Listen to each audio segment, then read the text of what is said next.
This is a technical talk using a vintage computer to generate 3-channel sound, but I won't be talking about math, coding, or MIDI during this whole talk, because I'll be running the Pin 8 program on a Cosmac VIP with a super soundboard and a super soundboard in blue, and the green is the Paya EK2 drum card.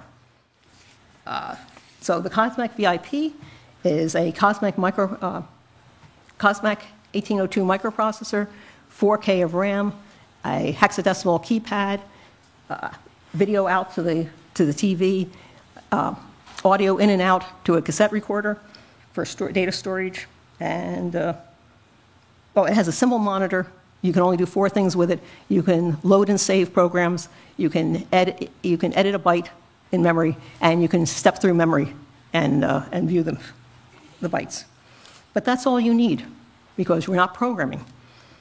The VP550 Super Soundboard is an expansion board for the Cosmac VIP. It has 2 independent sound channels. Each channel has its own frequency counter that generates a square wave, so it's digital audio. And the Super Soundboard manual has a listing and flowchart for the Pin 8 program. The Paya EK2 drums card, the green one, has 7 independent sound channels. Each channel uses its own oscillator circuit to generate a compound sine wave, so it's analog audio. And Pin 8 only uses 4 of the 7 possible drum sounds.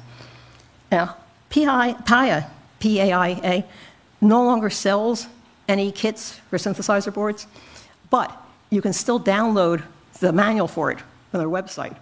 And Josh Bensadon kindly recreated the board.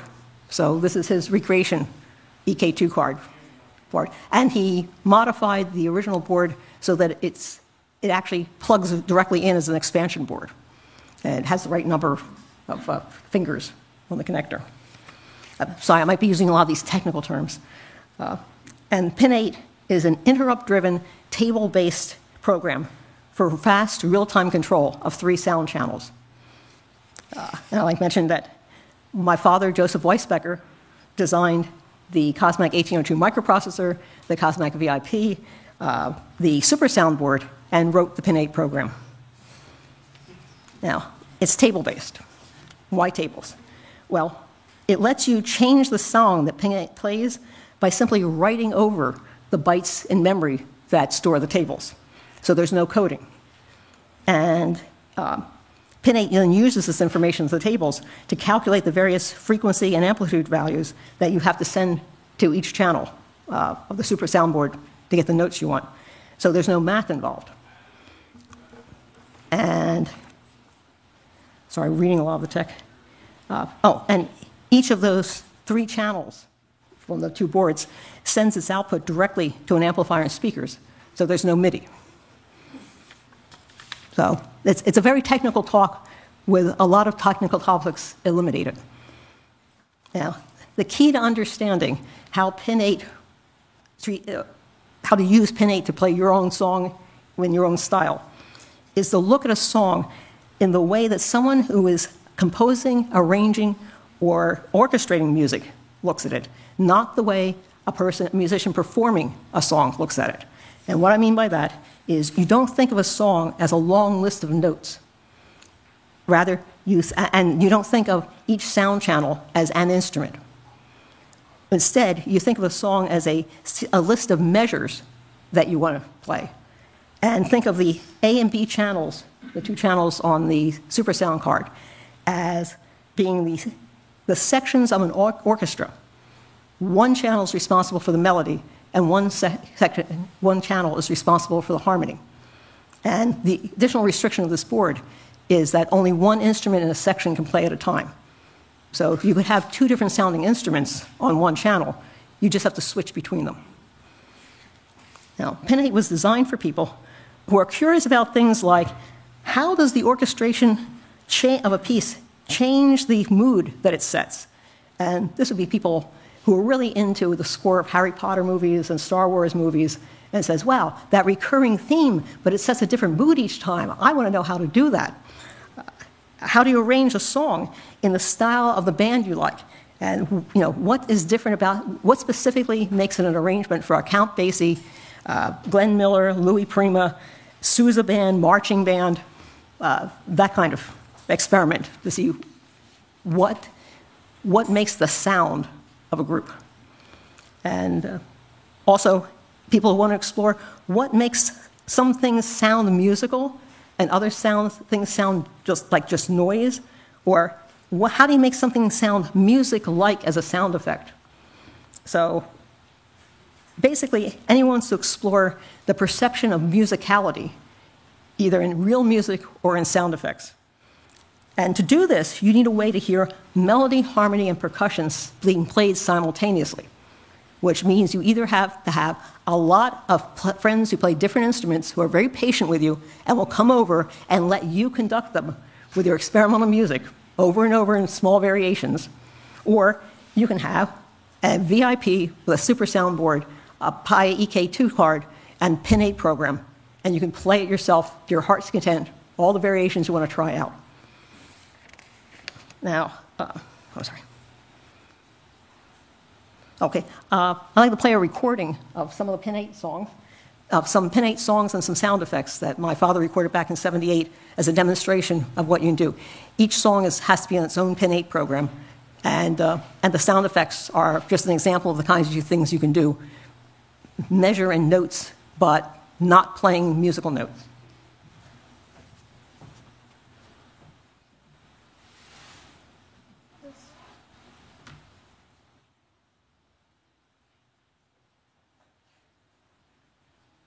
I could first bring the handheld mic up.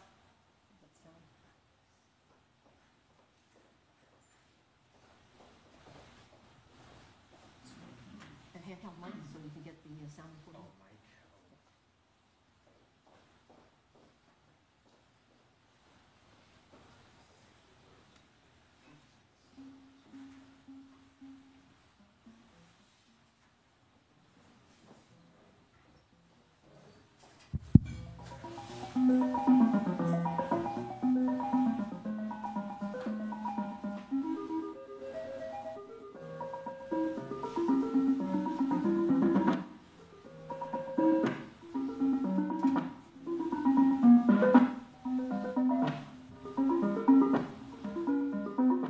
I'm sorry, that's the way my tablet's set. I'm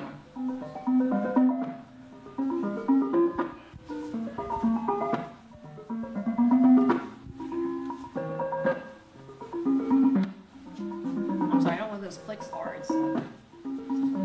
I don't know what the clicks are. That's part of my playback. Let me just stop that. And let me play it from the laptop. Sorry about that.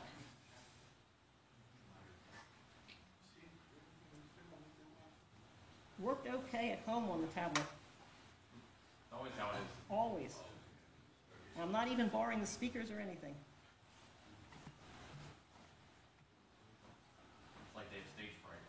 And hey, the natural contrariness of inanimate objects. They wait to go wrong until it's the most frustrating part for you. Why waste a very good glitch? Okay. Now if I can find there we go.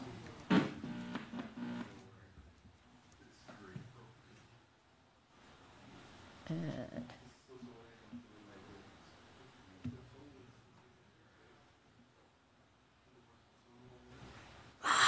help again.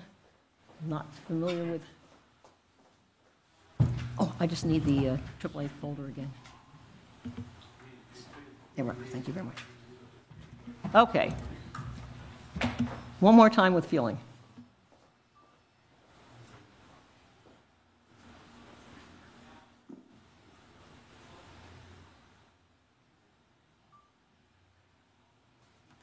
This is the leader from the cassette tape.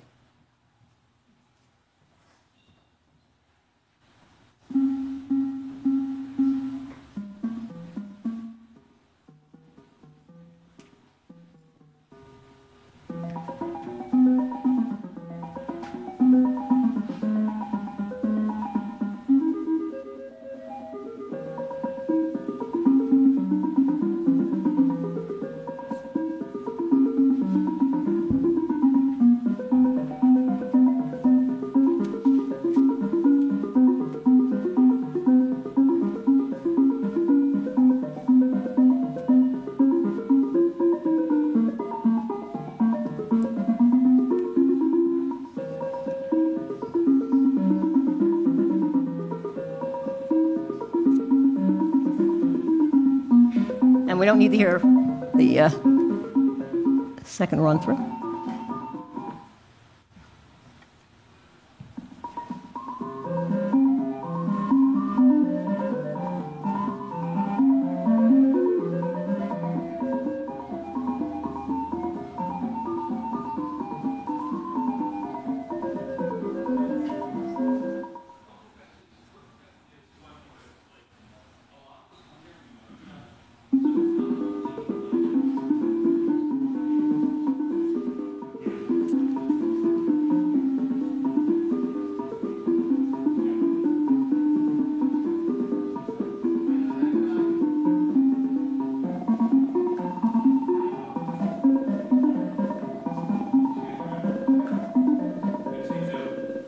And that was an example of getting a third instrument in by changing off the instrument on one of the channels.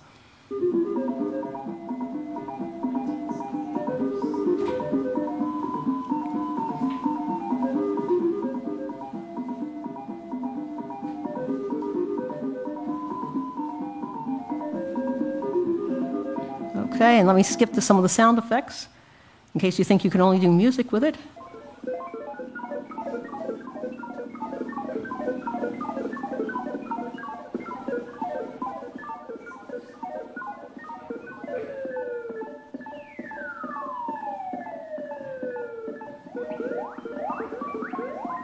And this is all done with the same program, same tables, but it's a different scale. It's not a standard piano tune scale, 12 semitones in an octave.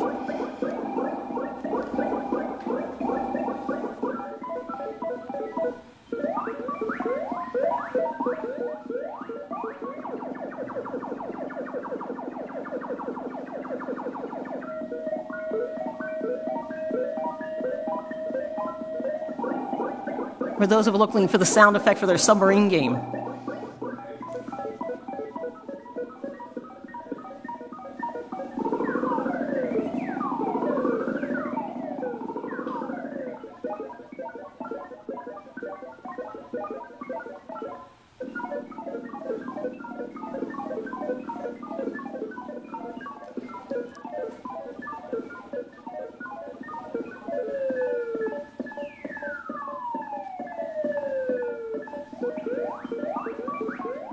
And again, just really long notes with a non-standard scale.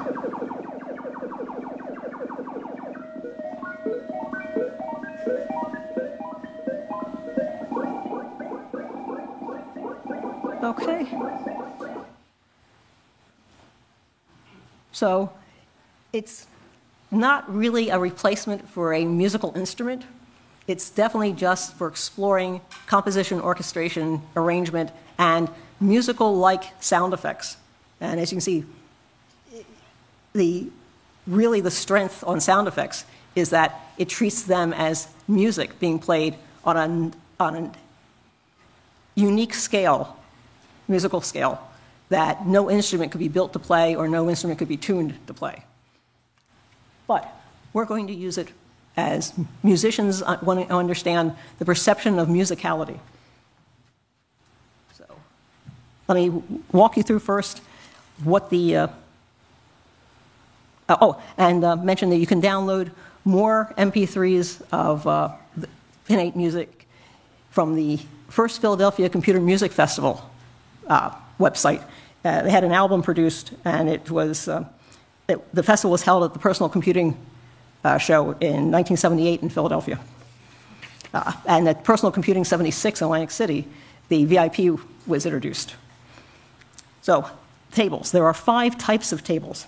There's a note frequency table. That is where you have the musical scale. You get 27 pitches of any scale you want to put in. It comes preloaded with the standard Western musical scale, 12 semitones per octave, and tuned so that, get it right, the A above middle C is 440 hertz. And that table's already in there. Now, you have a 5-octave range, but the 27 notes give you the last 3 notes of the previous octave and then 2 full octaves. It's set up for octaves 2 and 3, which are the bass clef on the piano. And if you want to move that up to the next pair, you set a code. So you can use 2 and 3, 3 and 4, 4 and 5, or 5 and 6. But you can change the octave between any two measures that you want. So you're not stuck with the entire song. But while you're playing it, you can only have a specific 2-octave range. But the channels are independent, so you can change the octave in one channel and leave it and change it to something different on the other. Again, the strength of being table-based, no math, you can look up the frequencies, or you can just experiment with putting them in the musical scale table and just going until it sounds right. There is a measure table. This is the key thing. The measure table is the list of the memory locations in the note table that you want to play in the order you want to play them. So if there was a whole database involved, you would actually have different variable length records in the note table, each one holding one measure's worth of notes. But this is simple and straightforward. You don't need it. You just list each measure one after the other, but you make really good notes when you enter them to what is the memory location, what is the table location of the start of each measure, and which measure that means to you, so you'll know which list to put in to play them. So the simple way is you put in measure 1, 2, and 3, and in the measure table, the address of measures 1, if you want to play measure 1, measure 2 twice, put in measures 2 address, starting address twice in the measure table, and then measure 1 again, the address, measure 3 address, and that will play those in that order. But when you see the list of the next thing is the note table is just a straight list of notes, but it's not a list of notes from the score. It's just one after the other of the measures. And you only need to tell the measure table, only needs to know the start address because it's a measure. When it starts, it'll play the first note in the note table at that address, and it'll keep playing notes until it has a full measure's worth of durations. And you can set it to fast or slow, 4/4 time, or 3/4 time. And here's a little debugging tip. If it sounds out of sync, you probably didn't set the measure variable to the speed or the number of beats in a measure that you think you did. And it's reading past the measure, and you play one measure out of sync, and then you start the next one, so the timing's off. There's also an amplitude envelope table. Now, you don't have individual control over the frequency envelope, but you do have control. You get pre-selected envelopes. You have dropping down the pitch to the selected pitch. You have rising to the selected pitch. You have fast variation, like the mandolin sound, slow variation, or just a constant pitch throughout it. You can select those. But when it comes to the amplitude envelope, you have 16 intervals within a note, whether it's a long or short note. They're broken up into 16 intervals, and you can specify the amplitude during each of those 16 minutes. You have 5 tables that you can put a custom wave shape in on the amplitude. And you also have a couple of pre-selected amplitude envelopes. So of those 5 amplitude tables, they come preset up with like soft chime, bell chime, flute-like sounds. And the other 2 are like, we don't know what to call it, but it sounded pretty cool, so we we gave you a table for it.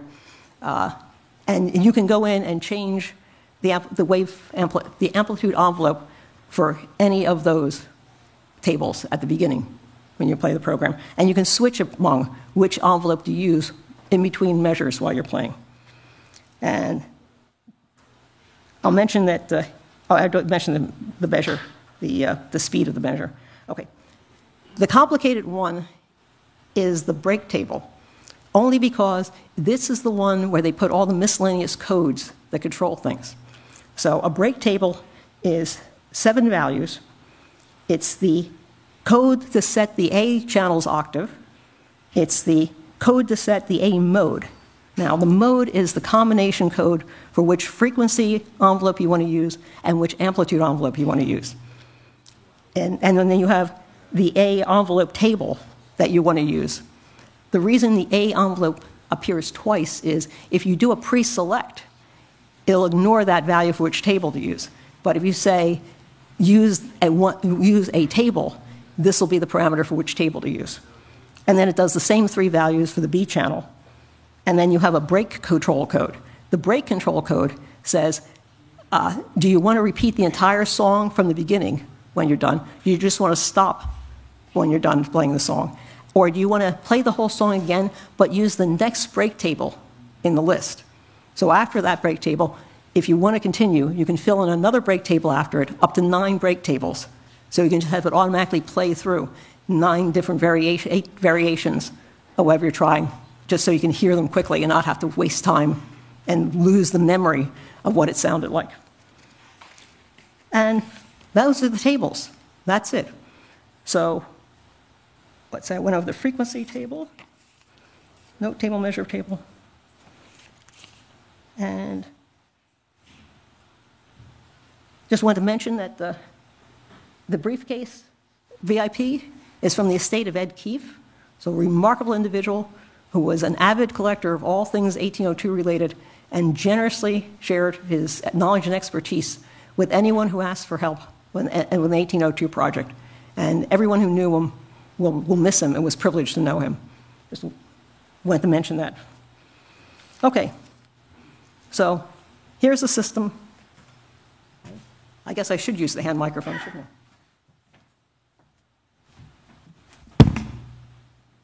Where's the microphone? It's not on. Oh, goodness. It says it's on.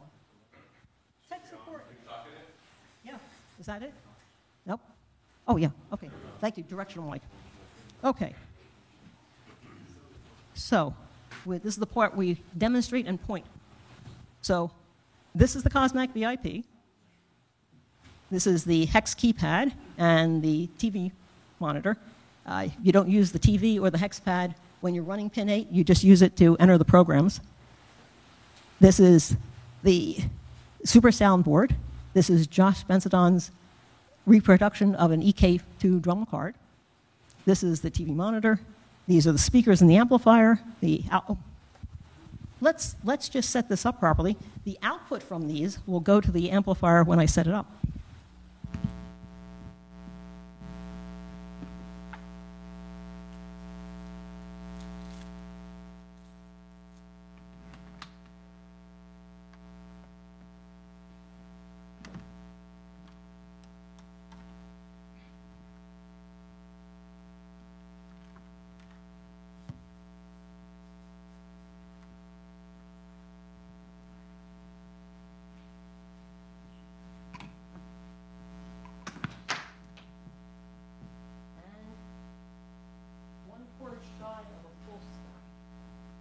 Story of my life.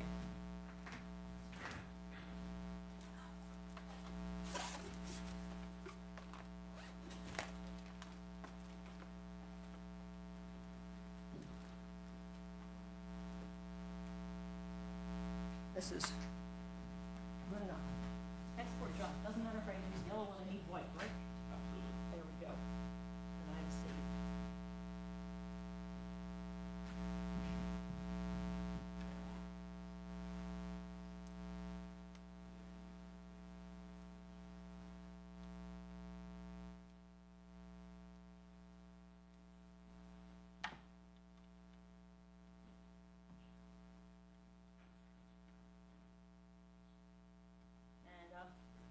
It does provide, if you make a modification to the board, you can get 2-channel stereo output rather than 2-channel mono output, but that modification wasn't made. Plus,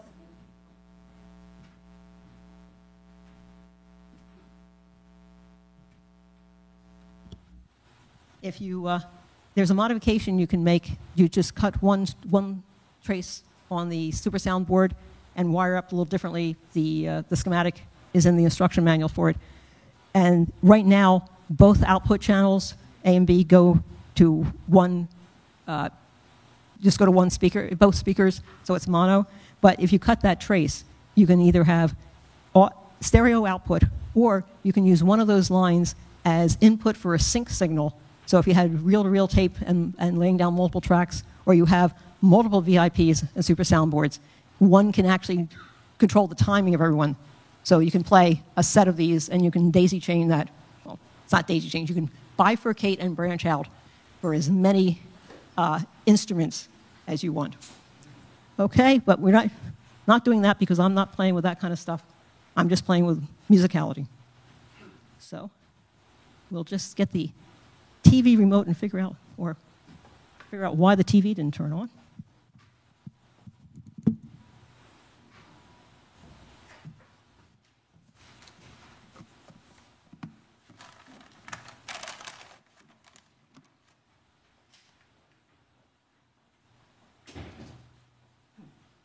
Okay. Let's do a little more tracing where the line cables went. It's on.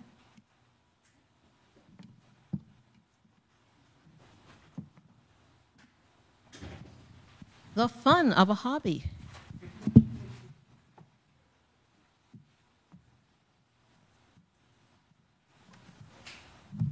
There we go.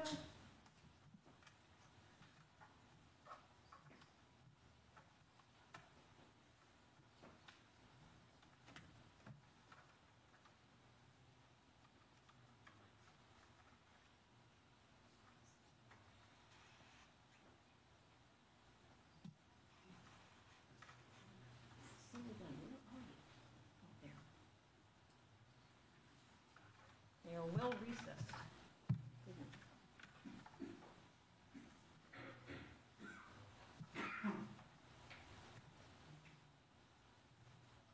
And thank you for your patience in not talking among yourselves. Oh, I should have mentioned that, should I? Okay, in theory,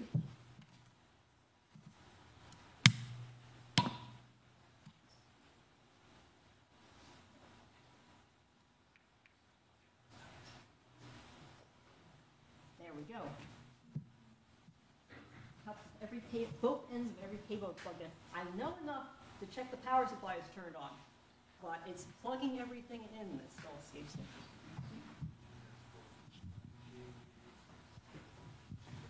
Okay, back to our demonstration. This is the VIP. This is the hex keypad that and TV I'm only going to use for entering the program and modifying it. When you run Pin 8, it doesn't need either of those. This is the super sound board, the Josh's Paya EK2 board. Now the output from each card goes to the amplifier and speakers. And has anybody seen a cassette tape recorder recently? Well, I haven't. So I'm using Josh's drop-in replacement for a cassette recorder. This. And it actually scrolls down and shows you what's on the little SDC card, like the little camera memory card.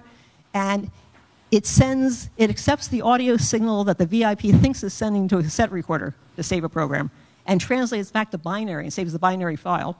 And it takes a binary file and creates the audio that a cassette tape save would have done. So the VIP thinks it's reading back in, loading a program from the cassette tape. And it works like a charm. Again, Josh has the 1802 exhibit in the exhibit hall. You want to see it in action and talk about it. So now I'm going to load the Pin 8 program that I have a little demo song on, and then I'm going to change. The break table is the fastest to change with the biggest impact, so I'm just going to show you two different variations of the break table and let you hear what a dramatic difference it makes in the orchestration.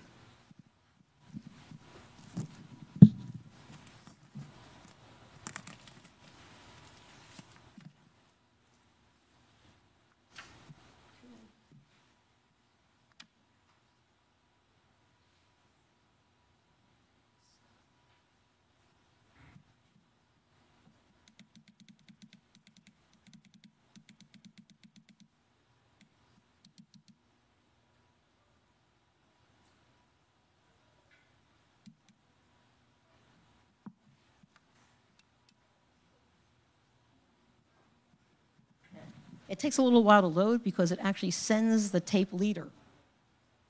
silence before it does it, just so the VIP expects that and the timing isn't off.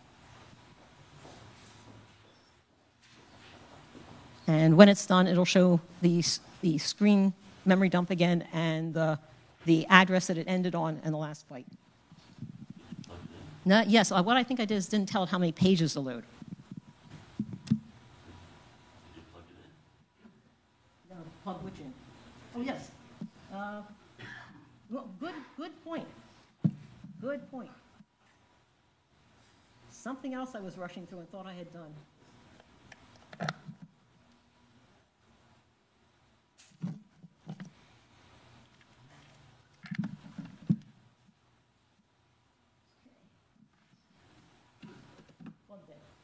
Okay. I'm blaming it on operator error and checking to see if I entered a key wrong to load it. And as the hardware expert on my staff has pointed out, check first to see if everything is plugged in.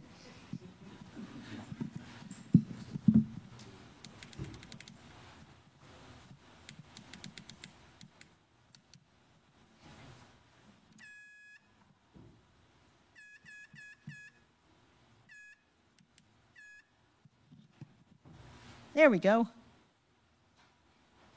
And it shows its direct memory mapped to the screen. So what you saw at the top was whatever happened to be in memory at the time. And along the bottom was the memory location that I was starting at and whatever happened to be there at the time. When it finishes, you'll see that screen again, and it'll show the last address, which should be the end of page 7, and the last bytes of the Pin 8 program, which, there it is. Maybe I should put that over here so it's easier to see. Okay. And now, you turn it on.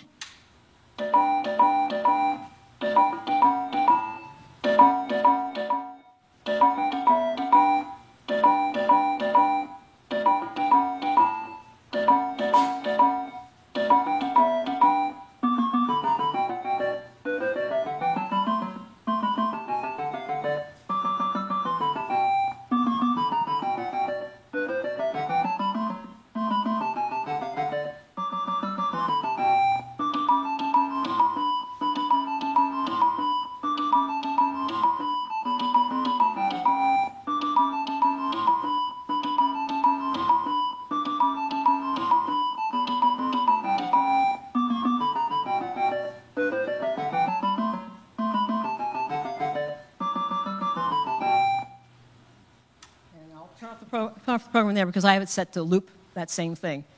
So you see there's plenty of room for all 3 movements. Now I ran out of measure table space to play those movements more often, but so I should mention you have 127 notes available and 127 measures available and 255 notes, except for the drum line, which there's more repetition on there, so you only have room for 127 notes. Measures worth of notes, 127 notes, and also the 127 measures. Another thing when you're debugging, if you don't have the same number of measures in each channel, one of them will end and start to repeat while the other ones are still playing. So again, if things sound like they're out of sync, check that. Even though you didn't care about the accompaniment and you just said play the same measure of rests over and over, if you don't have the same number of those as you have in the other channels measures, even the rest will cause things to be out of sync. Okay, so now I'm just going to show you how easy it is to change how that sounds songs and how dramatic it can be.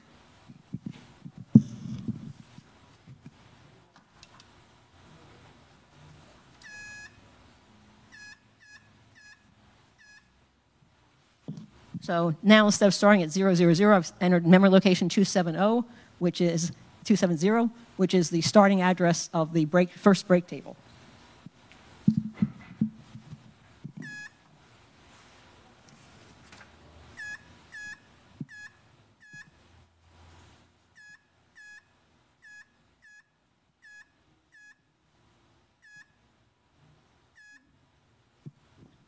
Okay, I've now entered a new break table.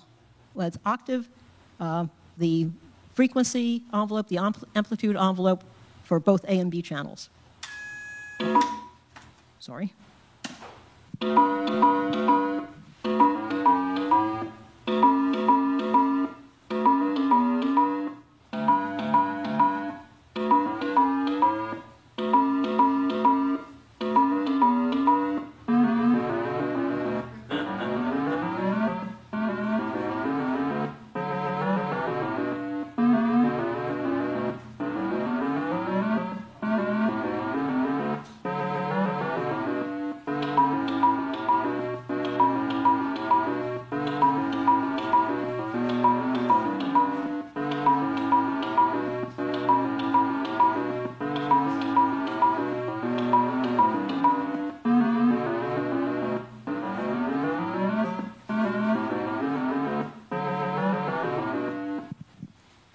Okay, and I like to call that my big alien.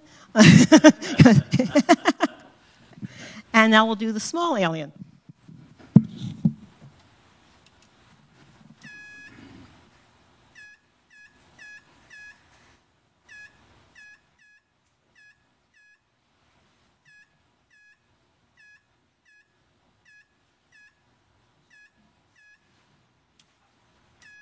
Sorry about that.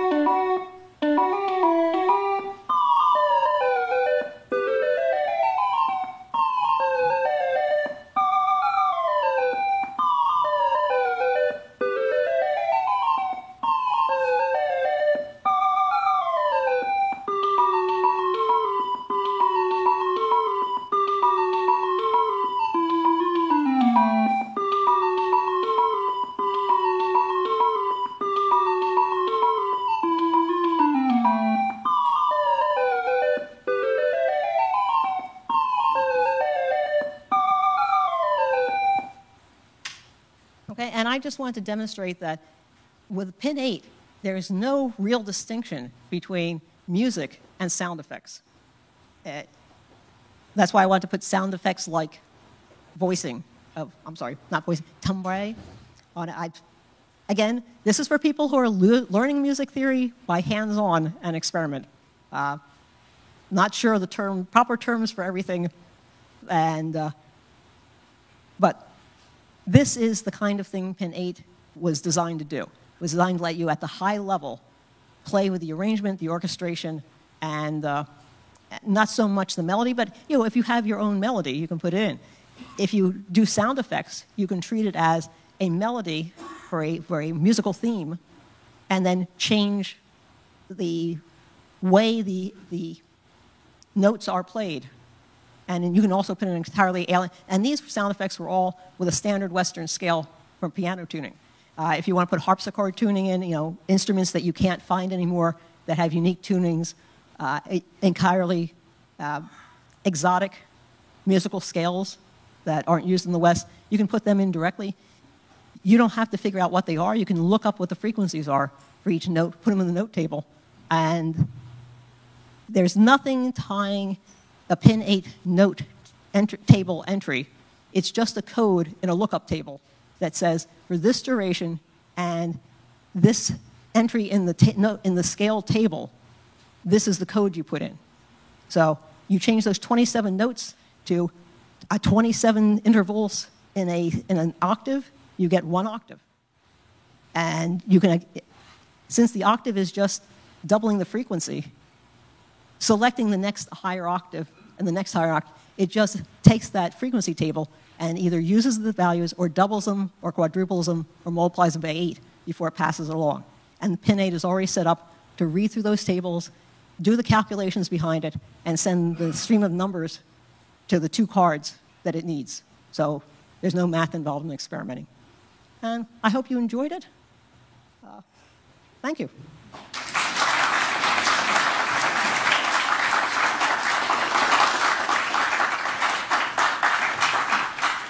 I'll hide behind the table here, and if anyone has any questions while I'm packing up.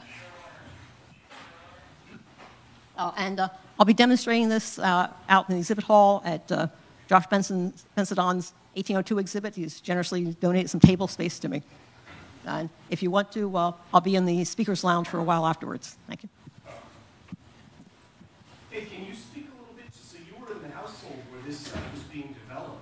Oh, yeah. Can you speak a little bit to, for the time, obviously this was really something. Well, yes, my father designed this, so I was privy while it was being developed to what the idea behind it was. And my father could, as he said, sort of play an instrument. He could play the guitar if he could strum chords, and he could pick out a melody line. They had a wonderful cassette tape called Night at Shakey's, and you had a fake book that came with it with just the lead sheets, and you just single-fingered picked out the melody line while it played the entire accompaniment to you, so it sounded like you were actually playing the organ. And at college, he had taken a class in one of the liberal arts classes he had to take at Drexel. He said, oh, they have a course in arranging music. That's going to be interesting, and you don't have to actually play an instrument. So that's what he took. And then years later, he's saying, nobody really has a way to self-study arranging and orchestrating music because, again, you need a whole lot of people playing instruments simultaneously to hear it. And so he wanted to do, when he developed the Super Sound Card, and he said, I want to give him an example of that you can actually use it for orchestration and arranging, not just as one or two synthesized instruments. So that's why Pin 8 is set up the way it was. And you can write your own program that uses the Super Sound Card and the PIA card and make it any kind of a synthesizer control that you want. But he figured nobody is going to go in and do it this way because no one knows you can to do that with a synthesizer. So thank you for asking me. Yes, it was geared towards this. Thank you. Thank you. I'll start packing up now.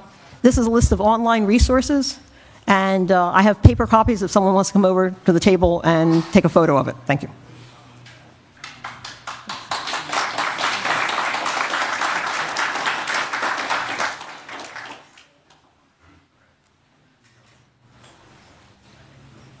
That's the Pin 8 lookup table. You see, it's just, for example, this is the octaves on the musical scale of octaves 4 and 5. But it's just, you just look up the value and put it in the note table. The frequency table, the starting memory addresses of, what am I saying, of all the other tables. Note table again. The drum codes. It's just turning a given drum on and off and the duration. A small sample program of 2 measures to show how everything gets centered and the drum line. Example, the amplitude envelopes that are already there. The entire Pin 8 code listing, including little notes on where the tables are in memory. And the flow chart for Pin 8. And it's interrupt driven, so if you're interested in how that gets laid out, this is the interrupt routine, and the others are the things that call it in between. And a recopy of that. Thank you.